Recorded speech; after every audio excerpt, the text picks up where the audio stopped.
సుపరిపాలనకు చిరునామా Congress party. Vaikapa TDP పార్టీలకు సుపరిపాలన అంటే అర్థం కూడా తెలియదు. స్వాతంత్రం వచ్చినప్పటి నుండి ఈ 78 సంవత్సరాల్లో 52 సంవత్సరాల పాటు కాంగ్రెస్ పార్టీ పరిపాలించింది, 21 సంవత్సరాల పాటు తెలుగుదేశం పార్టీ పరిపాలించింది, 5 సంవత్సరాల పాటు వైకాపా పరిపాలించింది. కాంగ్రెస్ ప్రభుత్వాలు ప్రారంభించి అమలు చేసిన పథకాలనే, కార్యక్రమాలనే అటు టీడీపీ కానీ వైకాపా కానీ కొన్నింటిని కొనసాగిస్తూ ఉంది, కొన్నింటిని రద్దు కూడా చేసింది. రిజర్వేషన్లకు సంబంధించి ఎస్సీలకు 15%, ఎస్టీలకు 6%, బీసీలకు 25%, ముస్లిం మైనార్టీలకు 4%, మహిళలకు విద్యా ఉద్యోగాలలో 33%, స్థానిక సంస్థల్లో 50% రిజర్వేషన్లు కల్పించింది కాంగ్రెస్ పార్టీ. 1975లోనే స్వర్గీయ ఇందిరాగాంధీ గారు పేదల కోసం, దారిద్ర్య నిర్మూలన కోసం 20 సూత్రాల ఆర్థిక కార్యక్రమాన్ని ప్రారంభించి అమలు చేశారు. వ్యవసాయ రంగానికి సంబంధించి హరిత విప్లవం కానీ, బ్యాంకుల జాతీయకరణ, పంటల వ్యవసాయ రుణాలు, ఇన్పుట్ సబ్సిడీ, పంటల బీమా, ఉచిత విద్యుత్, డ్రిప్ ఇరిగేషన్, స్ప్రింక్లర్ ఇరిగేషన్, పావలా వడ్డీ రుణాలు, సున్నా వడ్డీ రుణాలు, ఈ పథకాలన్నీ ప్రారంభించి అమలు చేసింది కాంగ్రెస్ పార్టీ.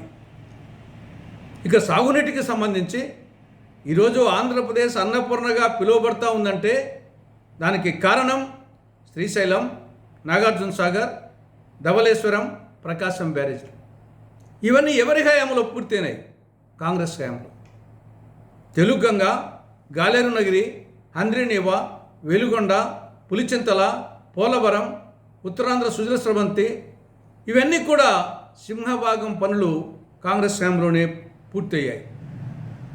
ఇక పరిశ్రమలకు సంబంధించి అటు విశాఖ స్టీల్ ప్లాంట్ కానీ, విశాఖ పోర్టు కానీ, కృష్ణపట్నం పోర్టు కానీ, శ్రీ సిటీ కానీ, ఇక సాంకేతిక రంగంలో శ్రీహరికోట ఇస్రో కానీ, ఇవన్నీ కూడా కాంగ్రెస్ పాలనలోనే రావడం జరిగింది.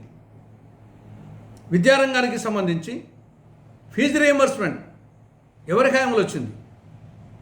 కాంగ్రెస్ హయాంలో రాజశేఖర ముఖ్యమంత్రిగా ఉన్నప్పుడు ప్రవేశపెట్టారు దీన్ని. వైద్య రంగానికి సంబంధించి ఆరోగ్యశ్రీ కానీ, 108 కానీ, 104, ఇవన్నీ కూడా కాంగ్రెస్ హయాంలోనే వచ్చాయి. ఉపాధి హామీ పథకం, ఆహార భద్రతా చట్టం, విద్యా హక్కు చట్టం, గృహహింస నిరోధక చట్టం, సమాచార హక్కు చట్టం, ఇలాంటి విప్లవాత్మకమైనటువంటి చట్టాలన్నీ కాంగ్రెస్ హయాంలోనే వచ్చాయి. ఈ ఏడాది కాలంలో కూటమి ప్రభుత్వం ఒక్క ఇల్లు నిర్మించలేదు. ఒక్క కడప జిల్లాలోనే దాదాపు 50,000 ఇల్లు అసంపూర్తిగా ఉన్నాయి. ఇదే కాంగ్రెస్ పాలనలో 65 లక్షల ఇల్లు నిర్మించి ఇవ్వడం జరిగింది.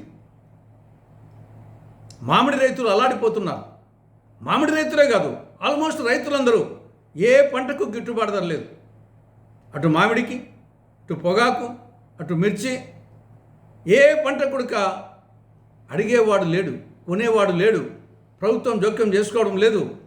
రైతులు అల్లాడిపోతున్నారు, అప్పుల ఊబిలో కూరుకుపోయారు, ఆత్మహత్యలు చేసుకుంటున్నారు.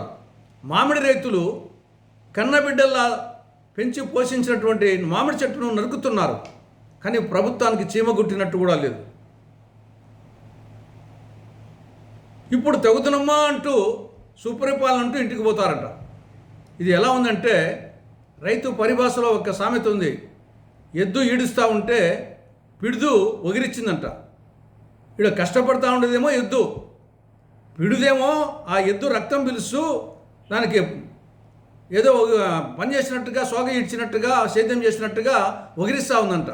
ఆ విధంగా మొత్తం పథకాలన్నీ సుపరిపాలన అందించింది కాంగ్రెస్.